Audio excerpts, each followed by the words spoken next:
Buenas tardes, hermanos, que Dios le continúe bendiciendo. Quiero pedirle que puedan estar puestos de pie en reverencia ante Dios para que tengamos la lectura de su santa palabra, la cual es extraída de la carta a los Efesios, capítulo 1, versos del 3 al 14. Dice así la palabra de Dios: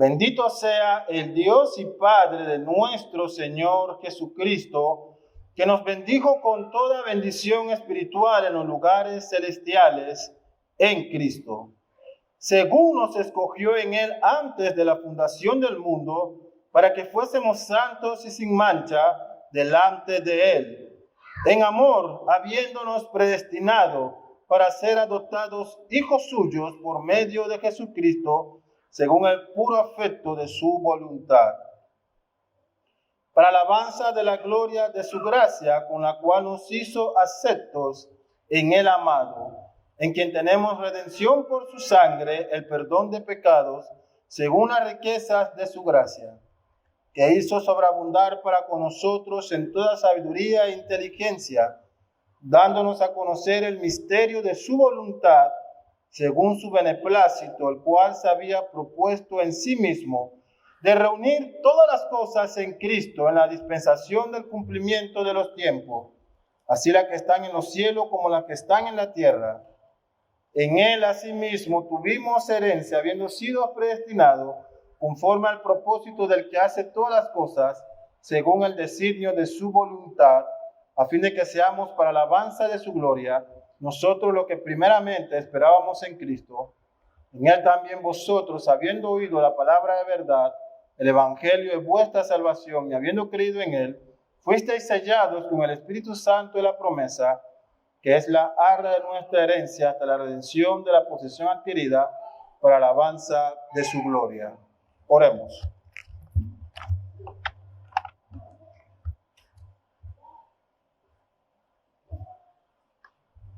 Padre, nos acercamos ante ti en esta tarde, agradecido, Señor, por tus bondades y tu misericordia para con cada uno de nosotros.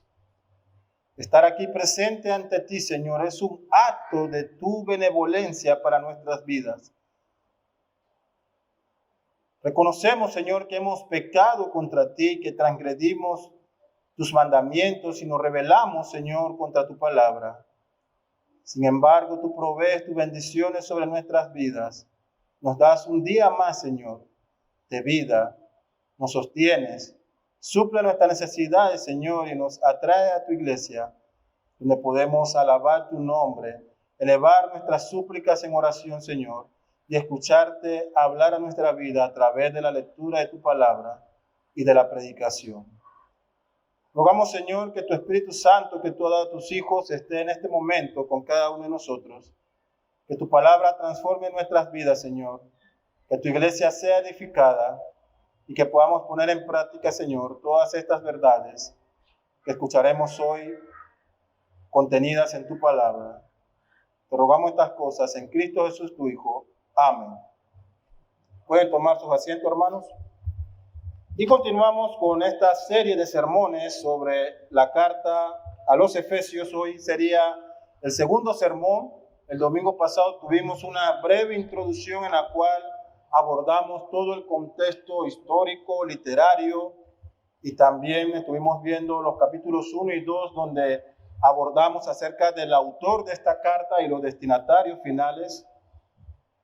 Y el propósito de este sermón que hemos titulado La riqueza de su gracia es poder examinar las Escrituras desde el verso 3 hasta el 14, por lo cual vamos a dividirlo en tres partes de acuerdo a lo que tenemos en las Escrituras. Vamos a poder ver de los versos 3 al 6 la elección que hace el Padre a sus hijos. De los versos 7 al 12 veremos la redención que es posible para los hombres a través de Cristo, y de los versos 13 al 14 estaremos viendo entonces cómo el creyente es sellado con el Espíritu Santo como una garantía de lo que Dios ha hecho a través de la salvación. Y dijimos el domingo pasado que la carta a los Efesios ha sido descrita por muchos eruditos y teólogos como la más divina composición del hombre. Otros han dicho que es la esencia refinada de la religión cristiana, el compendio de mayor autoridad y más acabado de la fe cristiana. Está llena hasta sus bordes, dicen otros, de pensamientos y doctrinas sublimes y trascendentes. Y es en este maravilloso libro de las Escrituras donde encontramos esta enseñanza acerca de la unidad del creyente en Cristo y de la unidad de la iglesia como un cuerpo en Cristo. Y entonces nos acercamos a esta primera parte de los versos 3 al 6. Nos dice así el texto: bendito sea el Dios y Padre de nuestro Señor Jesucristo, que nos bendijo con toda bendición espiritual en los lugares celestiales en Cristo. Comúnmente estos primeros versos de la carta a los Efesios ha sido llamada por muchos como una oración doxológica, por toda la alabanza que Pablo va a describir a continuación, alabanzas y honra dirigida al Padre. Él ha provisto grandes bendiciones en Cristo, dice Pablo. Su nombre debe ser bendito, alabado y glorificado por todos, porque es en Él que Él provee bendición a través de Cristo. Toda alabanza, toda gloria, toda honra, toda majestad debe ser dirigida única y exclusivamente al Padre, por haber provisto, según su misericordia, a través de Cristo, grandes bendiciones. Observamos aquí también que Pablo hace referencia a la naturaleza divina de nuestro Señor Jesucristo cuando dice: bendito sea el Dios y Padre de nuestro Señor Jesucristo, reconociendo que el Hijo Jesús, nuestro Señor, es Hijo de Dios, es Dios en sí. No hay duda acerca de eso. No es como el gnosticismo de la primera era cristiana proponía, de que Él tenía una apariencia humana, pero no era humano. Haciendo una distinción en su naturaleza, Pablo deja en claro que el Hijo de Dios era Dios, como también veremos más adelante, y era también completamente hombre. Así que bendito sea el Padre nuestro Señor Jesucristo, que a través de nuestro Salvador ha extendido grandes bendiciones. Alabamos al Padre, dice Pablo, porque Él nos ha dado gran abundancia de herencia. ¿Qué tipo de abundancia? Dice: nos has hecho sentar en los lugares celestiales en Cristo. Así que estas bendiciones que el Padre ha provisto, a diferencia de las bendiciones que muchos cristianos buscan hoy, riqueza, fama, renombre, prosperidad, llave de empresa y de negocio, el creyente ha sido provisto por medio de Cristo de una herencia espiritual. A diferencia de cualquier cosa terrenal y pasajera que pudiésemos tener hoy, el creyente, el Hijo de Dios, ha sido bendecido siendo sentado, dice Pablo, en lugares celestiales. No es una bendición pasajera, no es algo terrenal, no tiene fecha de expiración. En esta carta Pablo está dirigiéndose a los creyentes como una unidad en Cristo y a la iglesia de forma corporativa como unida a su Señor en Cristo. Así que de la misma manera en que Cristo está hoy sentado en los lugares celestiales a la diestra de Dios Padre, Pablo entiende y comunica a los efesios que si hemos recibido grandes bendiciones en Cristo, de esa misma manera el creyente ya tiene reservado, está ya, dice Pablo, en el presente, sentado en Cristo. La iglesia igualmente goza de esta posición en Cristo. Como su Señor es victorioso, la iglesia también es victoriosa, está sentada en los lugares celestiales. ¿Cuáles son estas bendiciones celestiales que el cristiano ha recibido? Que han llegado a nosotros como un acto de la gracia de Dios a través de Cristo. Pablo responde en los siguientes versos.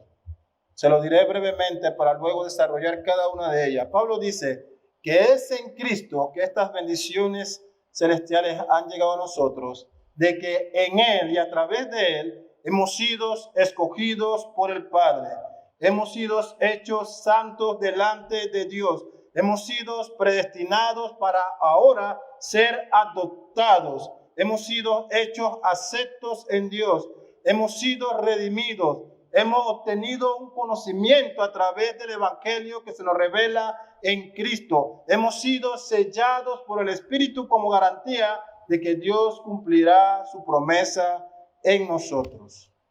Bendiciones celestiales que nada terrenal puede igualar. Ninguna riqueza, ninguna posición. Todas ellas son hojarasca delante de lo que Dios ha provisto. Nos acercamos entonces a esta primera bendición. Según hemos sido escogidos, dice Pablo, en Cristo antes de la fundación del mundo. Debo advertirle a mis hermanos que si hay una doctrina dentro de la fe cristiana que provoca roncha y debates y divisiones, es esta doctrina acerca de la elección que Dios ha hecho.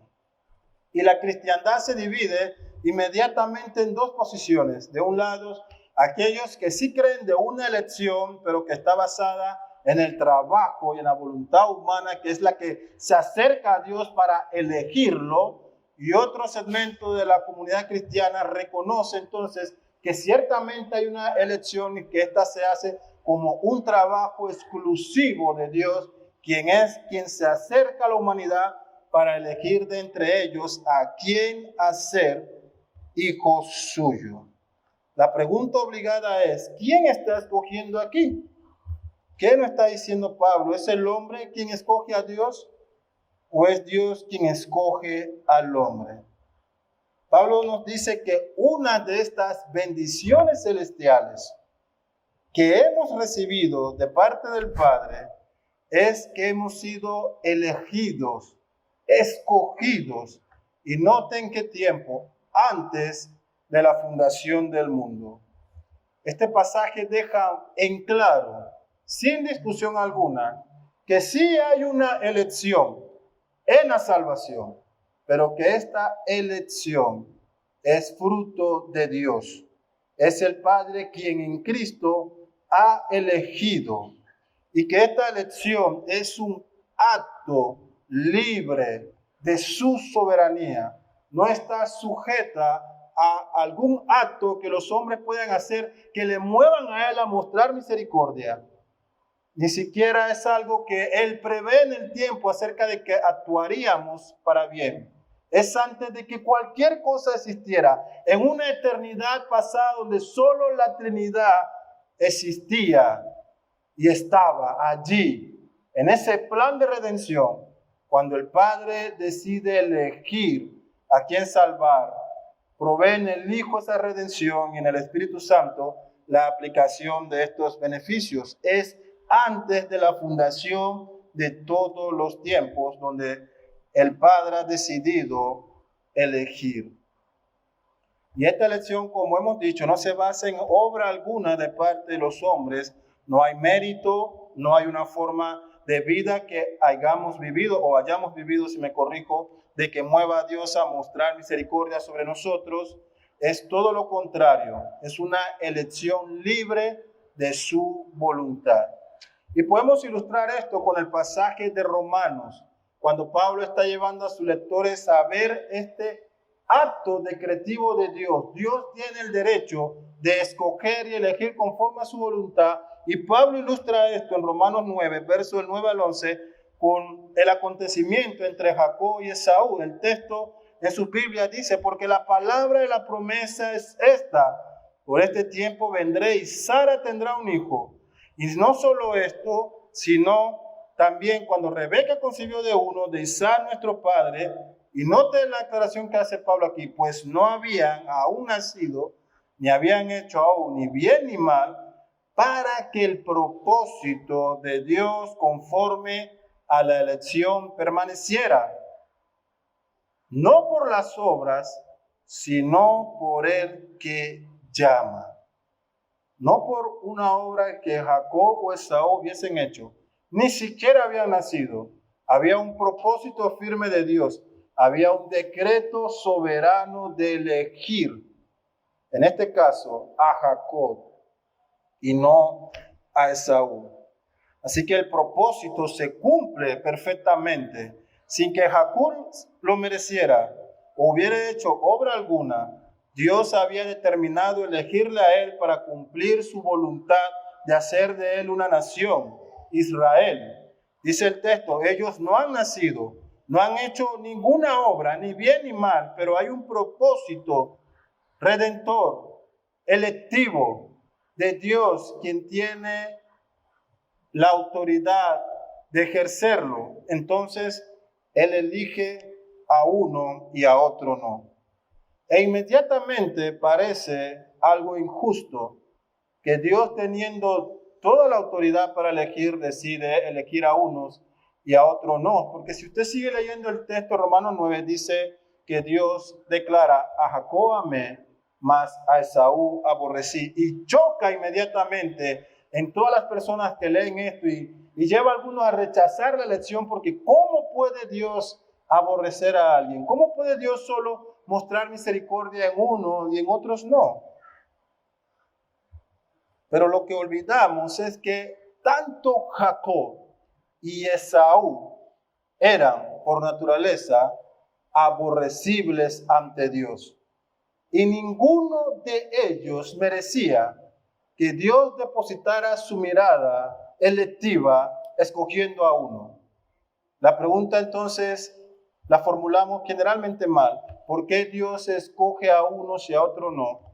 Cuando la pregunta es, ¿por qué siendo nosotros criaturas rebeldes, depravadas y pecadoras, Dios decide escoger para salvación? ¿Por qué Él se digna en mostrar misericordia cuando ningún ser humano, ni ustedes ni yo, merecemos que Él ponga su mirada en nosotros? Porque por nuestra propia naturaleza hemos pecado y aún nosotros mismos hemos pecado voluntariamente.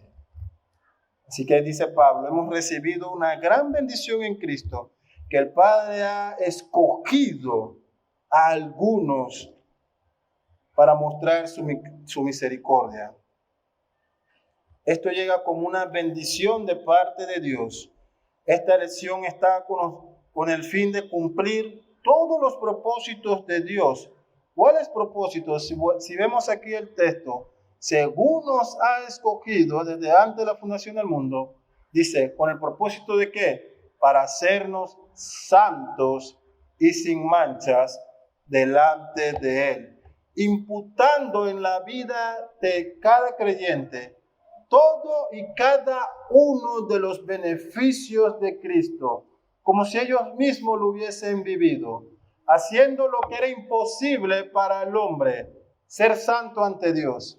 Ahora en Cristo se hace posible por medio de la elección que el Padre ha realizado para hacernos santos, puros y sin manchas delante de Él. Y aunque siempre, como dije, en la doctrina de la salvación causa conflicto entender por qué Dios elige, debemos reconocer, mis hermanos, que la historia de la Biblia nos relata la obra electiva de Dios. Fue Dios quien eligió crear el universo sin que ninguno de nosotros estuviese presente para impedirlo. De su propia voluntad, Él elige hacer una creación. Elige crear a Adán y a Eva solamente. Dios es quien elige traer diluvio y juicio sobre una humanidad rebelde. Pero elige salvar de entre toda esa humanidad culpable a 8 personas en la familia de Noé. Es Dios quien elige llamar a un hombre pagano, Abraham, y hacer de él la nación de Israel y darles promesa por medio de la cual todas las familias de la tierra serían bendecidas. Es Dios quien elige salvar a Lot y a su hija de la Sodoma corrupta y en el camino traer juicio sobre la esposa de Lot. Es Dios eligiendo, es su derecho. y no nuestro. Es Dios quien elige hacer de Jacob una gran nación y llamarla Israel, teniendo mejores naciones alrededor. Él no lo hace por mérito propio, sino porque eran los más vil y menospreciados, dice el texto, pero decide elegir a esta familia de Jacob y hacerla sus personas particulares para traer por medio de ellos la revelación de su palabra y al Mesías. Es Dios quien desatiende todas las costumbres de las épocas antiguas y decide elegir al menor en lugar del mayor, en este caso a Jacob y no a Esaú.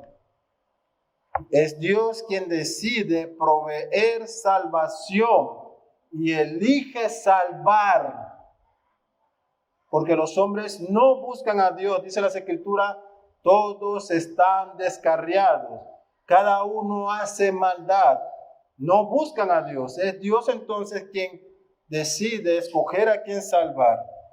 Es Dios quien elige salvarte a ti.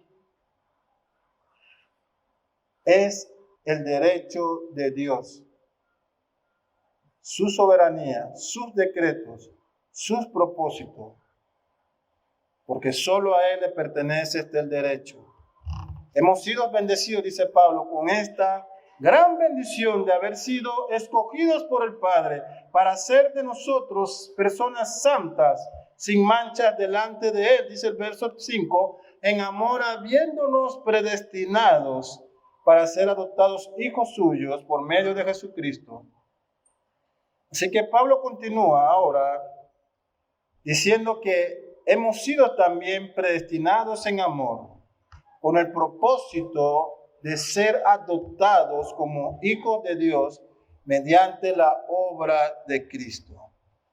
Muchos teólogos han definido la predestinación como el arreglo divino de las circunstancias de la realidad para cumplir con sus decretos hechos antes de la fundación del mundo. Es decir, que es un acto de Dios por medio del cual Él ahora ordena que las cosas ocurran con el fin de que cada uno de sus propósitos se haga sin faltar uno solo de ellos. William Hendrickson, en su comentario a esta porción, dice: al Padre se le describe como habiendo prefijado el horizonte o circunscrito a sus elegidos en su amor ilimitado, sin que existiese causa alguna de parte de sí mismo, le separó para que fueran sus propios hijos. Así que Pablo nos dice, Dios ha escogido y otorgado esta gran bendición que no merecíamos. Y no ha sido una elección que queda errante en el tiempo, sino que Él ahora ha predestinado para que sus propósitos se cumplan, que todos los eventos en nuestras vidas nos dirijan a ese fin último, ser puros, ser santos y, como dice el texto, ser adoptados hijos de Dios. Y esta adopción que ahora goza el cristiano implica algunas cosas. Lo primero de ello implica esta nueva identidad. El hombre que ha sido elegido por Dios para ser hecho hijo suyo, deja de ser ahora enemigo de Dios, culpable y merecedor de su ira, para ahora recibir una nueva identidad de ser hijo de Dios.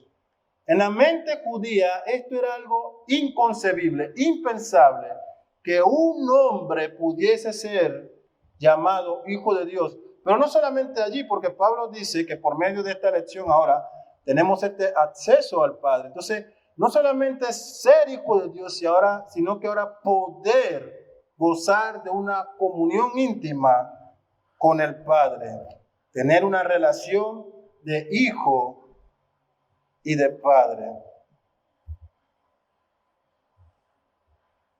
Esto es posible mediante la obra de Cristo. Hemos sido escogidos en Él, hemos sido predestinados en amor para ser hechos hijos de Dios, nos dice Pablo, y esto es importante porque se asegura de que todas estas bendiciones, todo esto que está ocurriendo, sea dado y otorgado a Dios según el puro afecto de su voluntad, no según la voluntad de los hombres, sino la de Dios. Así que si alguno tuviese aún aquí la osadía, si alguno de los hermanos en Efesios pensara aún que el hecho de que formara parte de la iglesia tenía que ver con algo que él hubiera hecho, queda descartado al asegurarse que todo esto que ha ocurrido, todo esto que el Padre ha hecho en la vida de las personas, es según el puro afecto de su voluntad. Así que Dios nos elige desde antes de la fundación del mundo, nos predestina en amor en Cristo y nos hace hijos suyos mediante la adopción. Todo esto como parte de estas bendiciones celestiales y todo esto llevado a cabo según el puro afecto de su voluntad. Aquí le comparto un comentario que hace Juan Calvino a esta porción de las Escrituras. Dice: el fundamento y la primera causa tanto de nuestro llamado como de todos los beneficios que recibimos de Dios se declara aquí como su elección eterna. Si se le pregunta la razón por qué Dios nos ha llamado a disfrutar el Evangelio, por qué diariamente Dios nos otorga tantas bendiciones, por qué Dios nos abre la puerta del cielo, la respuesta se encuentra constantemente en este principio, que Él nos eligió desde antes de la fundación de todos los tiempos, según su voluntad. ¿Y con qué propósito Dios ha hecho estas cosas? ¿Por qué Él se digna entonces a mirarnos a nosotros, que como hemos descrito anteriormente, somos criaturas rebeldes, siempre inclinada al pecado, siempre buscando rebelarnos contra Él, desobedecer sus mandamientos? ¿Por qué Dios hace estas cosas? El verso 6, Pablo responde: para la alabanza de la gloria de su gracia, con la cual nos hizo aceptos en el amado. Así que no es para nuestra gloria en particular, no es por nuestras virtudes, no es para que sintamos alguna satisfacción de que ahora somos hijos de Dios, mientras que el resto no. Él ha hecho esto para su propia alabanza, para recibir honra y gloria por obrar con gracia salvífica sobre nosotros. Porque el hecho de que todas estas bendiciones que estamos recibiendo del Padre se nos están dando, no en nuestro nombre, no en nuestras personas, en Cristo y a través de Cristo y por el nombre de Cristo. Esto quita del camino cualquier pensamiento entre los hombres, entre ustedes y mi persona, de llegar a pensar de que el hecho de que hoy estemos aquí se debe a que nosotros lo merecíamos. Así que también para todos los creyentes en Éfeso, si alguno de ellos pudiese llegar a pensar que por ser judío era que habían recibido todas estas bendiciones de Dios, Pablo quita esto del camino al decir: esto es para la alabanza de la gloria de su gracia, esto se ha hecho a través de Cristo y en Cristo. Así que no es porque fueran judíos o gentiles, sino que ha sido y sigue siendo aún hoy para la gloria de Dios, para la alabanza de su gracia. Así que el propósito se confirma nuevamente aquí. Esta elección del hombre es en Cristo, constituye el fundamento de la iglesia en toda su salvación. Dios nos ha elegido en Cristo, nos ha predestinado en Cristo, nos ha adoptado en Cristo para que seamos santos y sin manchas delante de Él, para que Él reciba toda alabanza por esta obra que ha realizado en nuestras vidas, por esta obra de hacernos aceptos delante de Él, condición que era imposible alcanzar si el Padre no se hubiera dignado en elegirnos a nosotros para la salvación. Vemos que otra de estas bendiciones celestiales que han recibido los cristianos es la redención en Cristo. Los versos 7 al 12 dice: en quien tenemos redención por su sangre, el perdón de pecados, según las riquezas de su gracia, que hizo sobreabundar para con nosotros en toda sabiduría e inteligencia, dándonos a conocer el misterio de su voluntad, según su beneplácito, el cual había propuesto en sí mismo de reunir todas las cosas en Cristo, en la dispensación del cumplimiento de los tiempos, así las que están en los cielos como las que están en la tierra. Así que observamos aquí que estas bendiciones que el Padre nos ha dado incluye el ser redimidos, incluye esta gran liberación de nuestra esclavitud del pecado. Así que sin la intervención divina en nuestras vidas, solo hay un resultado para cada hombre: esclavo del pecado, reos de muerte, merecedor de la ira de Dios, sin salida, sin nada que impida que Dios desborde su castigo sobre nosotros. Esto es la condición de cada persona sin Cristo, y es la condición que cada uno de nosotros tuvo sin la redención que Cristo ha hecho en nuestras vidas.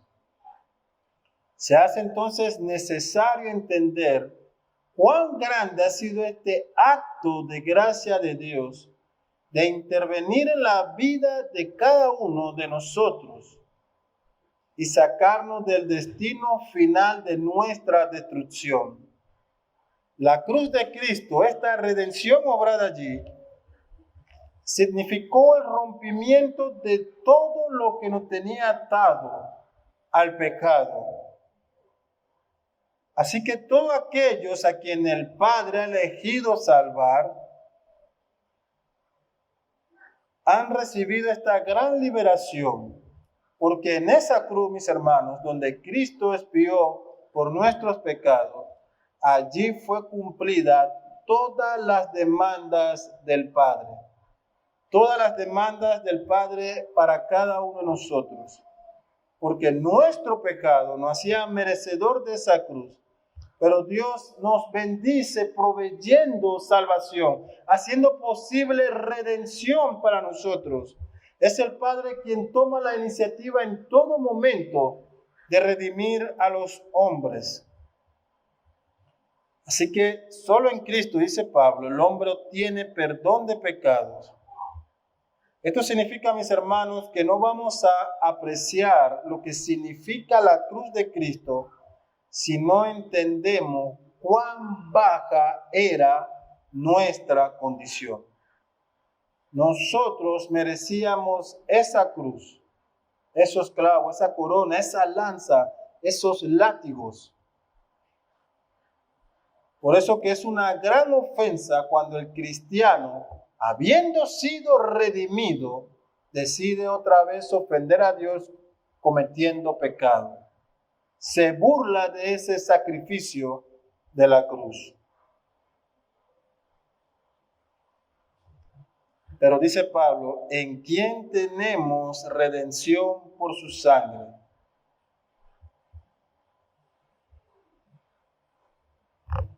Y aunque muchos han sido nuestro pecado, mayores son las riquezas de la gracia de Dios, dice Pablo, que Él ha hecho sobreabundar en todos aquellos a quien el Padre ha elegido, a todos aquellos a quien Él escogió en Cristo. Qué maravilla y qué alegría es saber que Dios ha decidido salvarnos, que Dios ha decidido hacer posible la salvación. que Él ha sobreabundado en grandes bendiciones al otorgarnos gracia salvadora, a libertarnos de nuestros pecados. Por eso que es una ofensa muy grande contra el nombre de Cristo cuando nos referimos a ese sacrificio de la cruz como gratuito, barato.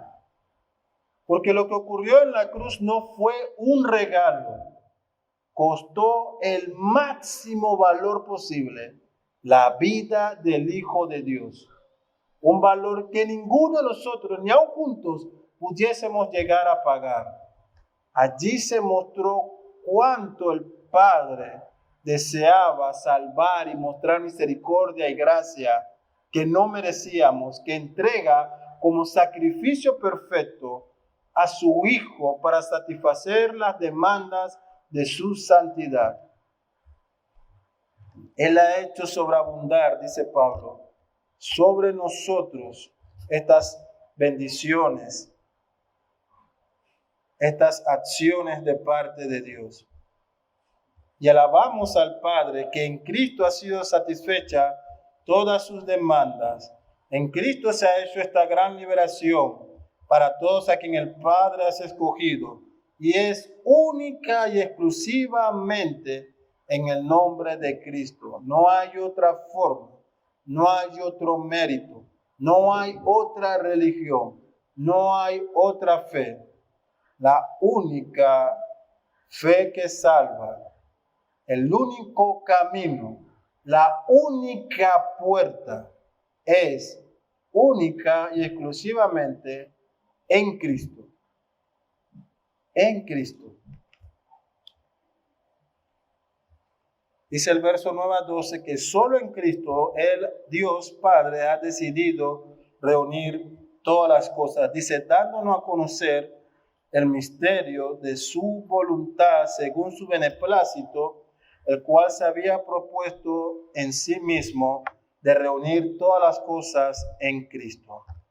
Así que mientras que los oyentes judíos de esta iglesia pensaban que su elección como parte de la iglesia ahora era fruto de este mérito de ser el pueblo de Dios, de ser israelita, Dios revela, dice Pablo, este misterio de su voluntad, este decreto que había sido revelado en el Antiguo Testamento, pero que es aclarado en la persona de Cristo, de que a través de Él, Dios reuniría todas las cosas y a través de Cristo el Padre haría un pueblo, un solo pueblo, cumpliendo esa promesa a Abraham, en ti serán benditas todas las naciones de la tierra. Así que esta elección se basa en la voluntad del Padre, no en méritos de los hombres, como hemos dicho, sino que Él ha decidido que a través y en Cristo se reúne un solo pueblo, su iglesia, conformada por judíos y gentiles.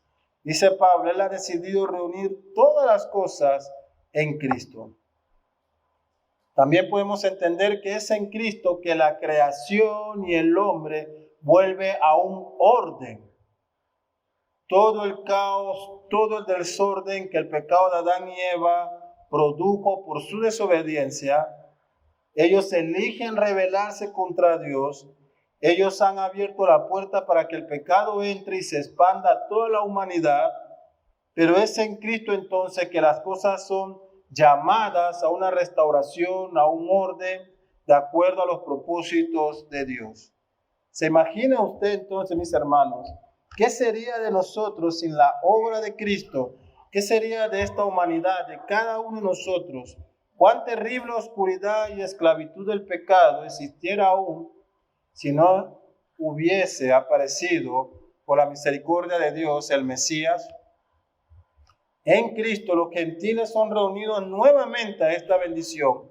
Dice Pablo más adelante en la carta a los Efesios, ellos en otro tiempo han estado alejados de Dios, han sido desobedientes a los decretos de Dios, pero ahora son también reunidos en Cristo. Tenemos una unión al Padre a través de la obra de Jesucristo. Ciertamente los judíos han recibido beneficios, dice Pablo, como podemos leer más adelante, dándonos a conocer el misterio de su voluntad, según su beneplácito, el cual se había propuesto en reunir en sí, de sí mismo, de reunir todas las cosas en Cristo, en la dispensación del cumplimiento de los tiempos, así las que están en los cielos como las que están en la tierra. En él asimismo tuvimos herencia, habiendo sido predestinados conforme al propósito del que hace todas las cosas, según el designio de su voluntad, a fin de que seamos para alabanza de su gloria, dice Pablo, nosotros, los judíos, los que primeramente esperábamos en Cristo, aquellos que hemos recibido esta promesa del Mesías. En él también, dice Pablo, vosotros, refiriéndose ahora a los gentiles, han oído la palabra de verdad, han recibido el evangelio de vuestra salvación, y habiendo creído en él, han sido sellados. Así que Pablo lleva a los efesios a entender esta unidad. No hay dos pueblos. Ciertamente los judíos han recibido, dice, promesas y bendiciones desde la antigüedad, y tenían la promesa de Cristo, y han esperado mucho de ello a que él apareciese. Pero ustedes también, que han creído al evangelio, han sido ahora parte de este pueblo, han recibido una garantía, han sido sellados por el Espíritu Santo. Una misma fe, dice Pablo, el verso 13, en él también vosotros, habiendo oído la palabra de verdad. Así que tanto judíos como gentiles son salvos por la fe en Cristo. Este es el misterio, dice Pablo. Dios está reuniendo todas las cosas en Cristo. Ha hecho también un pueblo, su iglesia, conformado de judíos y gentiles. Es interesante porque esto derriba inmediatamente todo este movimiento mesiánico que se ha infiltrado a la iglesia y que tiene a muchos creyentes aún observando temas de la ley y costumbres judías. En Cristo hemos sido hechos parte del pueblo de Dios. Así que no hay duda alguna para los efesios. Si llegase un falso profeta, un judaizante, dice Pablo, ustedes han pasado a formar parte del cuerpo, ustedes han creído por la fe en Cristo, de la misma manera han sido salvos como son salvos cada uno de los judíos que han esperado en la promesa del Mesías. Él corrige inmediatamente esta posible desigualdad que pudiese haber en la iglesia. Todos y cada uno de estos hombres, judíos y gentiles, han sido escogidos en Cristo, predestinados en Cristo, adoptados para ser hijos de Dios. Han recibido la fe y la confianza para creer en la obra de Cristo y son parte del pueblo de Dios. No hay dos maneras diferentes de salvación, solo una, y es única y exclusivamente a través de la obra de Cristo. Y vemos entonces que hay una prenda como sello que Dios da a cada persona a quien Él ha elegido. Dice el verso 13, fuisteis sellados con el Espíritu Santo de la promesa, que es la arras de nuestra herencia, hasta la redención de la posición adquirida para alabanza de su gracia, de su gloria. Ustedes también han creído el Evangelio, dirigiéndose a los gentiles, y han confiado en Cristo. Pueden tener certeza de que son parte del pueblo de Dios, porque han recibido una prenda, un sello, una garantía, han recibido el Espíritu Santo. Porque el creer y confiar en Cristo de antemano ya es una operación del Espíritu Santo. Nadie cree por voluntad propia. Nadie genera el don de la fe por su esfuerzo. Es una operación del Espíritu Santo que lleva al hombre a entender el Evangelio y a creerlo. Esto también derriba al piso esa falsa enseñanza de que hay un doble bautismo o hay una operación fuera de creer por parte del Espíritu Santo. que se enseña en nuestros días en muchas iglesias. El Espíritu Santo es otorgado por Dios como un don. Sin su operación, nadie puede creer y confiar en Cristo. Así que Pablo está reafirmando que Dios está actuando firmemente en su propósito de salvar a quienes Él ha predestinado para hacerlos sus hijos. Y en muestra de su determinación de salvar, dice Pablo, Él está dando una prenda de garantía, utilizando esta figura de la antigüedad, cuando se cerraba un negocio, una especie de contrato, que se otorgaba una prenda, o cuando un caballero pedía la mano a una dama, daba una prenda en garantía de su promesa: ella será mi esposa, la tomaré para mí, seremos un cuerpo. Aquí está la garantía de que seré para ella como un esposo. Él toma esa imagen y la transmite aquí para darnos a entender que el Espíritu Santo ha sido esta prenda, esta garantía. Dios no va a derribar su palabra y no incumplirá ninguno de sus propósitos, porque al creyente se le da el Espíritu Santo de Dios, esta tercera persona de la Trinidad en sus vidas. Dice, es las arras de nuestra herencia hasta la redención de la posesión adquirida para la alabanza de su gloria. Y es curioso cuando a veces escuchamos a creyentes molestos decir: hoy no ando en el Espíritu, hoy no ando en el Espíritu, no me mires. Interesante, ¿verdad? Porque ¿acaso puede una persona salva estar sin el Espíritu? Interesante, podemos contristar al Espíritu, afligirlo con nuestro pecado, pero el Espíritu es una señal de que somos hijos de Dios, que nos llevará a arrepentirnos de nuestros pecados. Nuevamente, William Hendriksen tiene un comentario muy acertado que quiero exponerle. Él dice: cuando Dios deposita su Espíritu en los corazones de sus hijos, se obliga a sí mismo a otorgar a ellos más adelante el total restante de todas las bendiciones de la salvación merecidas a su favor por la sangre de Cristo. Toma una ilustración que nos puede dar a entender, es ese pacto que Dios hace con Abraham cuando él desciende en la noche en esta figura de la antorcha y hay estos animales partidos uno al lado del otro, y Dios le dice a Abraham: ten por cierto que de ti haré una gran nación. Y esta antorcha pasa entre los animales como una confirmación, porque la costumbre de aquella época, cuando se hacían estos pactos, es que si alguno de los dos no cumple, sea partido como estos animales. Pero Abraham no puede pasar. Dios sí pasa y dice: ten certeza de que haré de ti una gran nación, que si yo no cumplo mi promesa en ti, sea partido como estos animales. Ahora Dios casi dice: me obligo en cada uno de ustedes que he elegido, llamado, predestinado, adoptado y es santificado para que sea mi pueblo. Me obligo a mí mismo a que cumpliré cada una de esas cosas, que mi Espíritu Santo estará en ustedes como esta garantía de que yo, el Todopoderoso, no faltaré a ninguna de estas promesas que he hecho en el amor de mi Hijo Jesucristo. La iglesia debe entender estas verdades. Debe comprender que nada de esto lo merecíamos, que Dios sí se toma en serio salvar a su pueblo y que nosotros nos tenemos que tomar muy en serio ser el pueblo de Dios.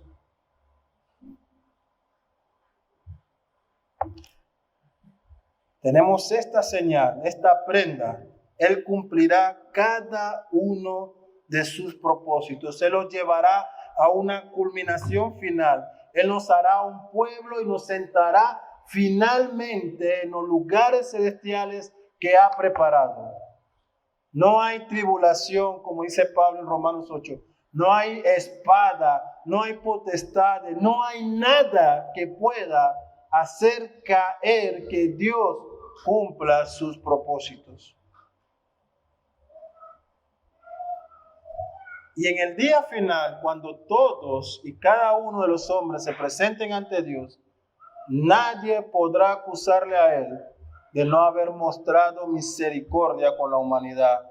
Porque aunque él no tenía el deber de salvar a nadie, porque todos son pecadores y rebeldes, él ha salvado. Y no solamente ha salvado, él no ha hecho hijos suyos para abandonarlo a la intemperie y suerte de su vida, sino que él ha puesto su Espíritu Santo para que guíe y madure a estas personas hasta que todas sus promesas se cumplan como él lo ha mandado. No hay objeción alguna. Ningún hombre podrá levantar su voz y acusar a Dios de no mostrar misericordia. Concluimos, mis hermanos, observando que en estos versos que hemos abordado hoy, Dios nos está mostrando este maravilloso milagro de la salvación. Usted ha podido observar a toda la Trinidad actuando en este propósito de redimir al hombre que es corrupto y pecador. Dios el Padre está eligiendo, Dios el Hijo está libertándolo de los pecados con la redención en la cruz. Y Dios Espíritu Santo está siendo dado como una garantía y sello en la vida de cada una de estas personas que el Padre ha elegido. Toda esta salvación es obra de Dios y no de los hombres. Él es quien trabaja en salvar a los hombres. Él es el quien busca al pecador, quien hace posible la salvación proveyendo a Cristo como sacrificio en la cruz. Además, Él es quien hace el pacto y asume la responsabilidad de cumplir los propósitos en la vida de todos los que y a quienes Él ha escogido. Nunca la salvación ha dependido por un segundo del hombre. Siempre ha sido un trabajo de Dios. Algunas breves aplicaciones para nuestra vida. Las bendiciones que hemos recibido en Cristo, como ya hemos dicho, no son fruto de nuestro esfuerzo, sino de Dios. Esto significa que lo que hemos recibido y no merecíamos debe hacernos andar en humildad ante Dios y ante los hombres. Debemos entonces procurar también la proclamación del Evangelio. Nuestro deber es ser anunciadores de estas bendiciones que Dios da y dejar y orar para que Dios salve conforme a su voluntad a todos aquellos a quien Él ha preordenado. Todo creyente ha sido salvado por igual. No hay categorías dentro del reino de Dios, no hay categorías dentro de la iglesia. De la misma manera en que tanto judíos como gentiles son salvados únicamente por la fe en Cristo, dentro de la iglesia Dios opera de igual manera, salvándonos a nosotros únicamente por la fe en Cristo.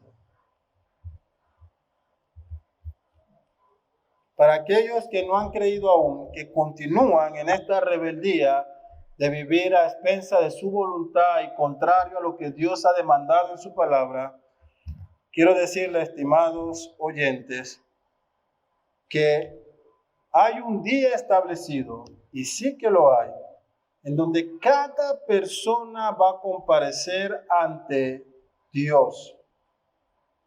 Y allí ya no habrá más oportunidad. No habrá una opción o comodín de aceptarlo en ese momento. Yo te exhorto a que hoy, si tú no has conocido a Dios y no has ido a Él, que ores rogándole que Él extienda su gracia sobre ti, que se apiade de tu vida, que tenga misericordia de ti y te rescate de lo que te espera, que es recibir toda su ira y su castigo por haber pecado contra Él. Oremos. Oh Padre, estamos agradecidos por todas estas bendiciones que tú has derramado sobre tu iglesia a través de tu Hijo Jesucristo. Gracias, Señor, por esta elección soberana de tu voluntad que has hecho, que no merecíamos. Mas, sin embargo, según tu bondad, a cada uno de nosotros tú nos has llamado para salvación. Y como eres un Padre responsable, Señor, también has decretado, de acuerdo a tus propósitos, todas aquellas cosas que ocurrirán en nuestras vidas para que andemos de manera digna delante de ti. Y nos ha dado tu Espíritu Santo, Señor, como este sello inalterable de que seremos hechos tus hijos y que gozaremos de tu presencia en la eternidad. Gracias, Padre, por esta salvación que has llevado a cabo. Perdónanos, Señor, cuando hemos actuado en deshonra de tu nombre, pecando contra ti. Y que podamos, Señor, salir y ser anunciadores de estas bendiciones a todos aquellos que aún no han creído, para que tu nombre, Señor, sea conocido entre todas las personas y que tú obres en salvación de acuerdo a tus propósitos. Te rogamos estas cosas en Cristo Jesús, tu Hijo. Amén.